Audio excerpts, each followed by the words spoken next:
Hello everyone. Chapati, పుల్కా లాంటివి చేసుకున్నప్పుడు ఇంట్లోనే ఎగ్ గ్రేవీ చేసేసుకోవచ్చు డాబా స్టైల్లో చాలా ఈజీగా. ఫస్ట్ దానికోసం ఒక 5 ఎగ్స్ని తీసుకొని బాయిల్ చేసి పక్కన పెట్టుకోవాలి. స్టవ్ మీద కడాయి పెట్టి ఆయిల్ వేసి అందులోకి కొంచెం జీలకర్ర, తరిగిన ఉల్లిపాయ ముక్కల్ని వేసి బాగా ఫ్రై చేసుకోవాలి. అలాగే అందులోకి అల్లం వెల్లుల్లి పేస్ట్, టొమాటో ముక్కలు, పచ్చిమిర్చి ముక్కల్ని కూడా వేసేసి కొంచెం సేపు అలా ఫ్రై చేసుకొని స్పైసెస్ యాడ్ చేసేసుకోవాలి.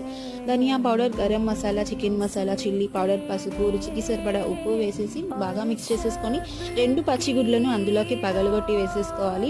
ఆ తర్వాత అందులోకి కొంచెం టేస్ట్ కోసం సోయా సాస్, అలాగే టొమాటో సాస్ ఇవి వేయడం వల్ల డాబా స్టైల్ టేస్ట్ అయితే వస్తుందండి, చాలా బాగుంటుంది. అవి కూడా బాగా మిక్స్ చేసేసుకొని మనం ముందుగా ఉడికించి పెట్టుకున్న ఈ గుడ్లను కూడా తురుముకోవాలి. అంటే ఇలా పౌడర్లా వస్తుంది. వాటిని కూడా అందులో వేసేసి కొంచెం వాటర్ యాడ్ చేసేసి అలాగే కొంచెం కొత్తిమీర కూడా వేసేసి ఒక 10 మినిట్స్ ఉడికించుకొని సర్వ్ చేసుకుంటే చాలా చాలా బాగుంటుంది. నచ్చితే ఒకసారి ట్రై చేయండి. Bye bye.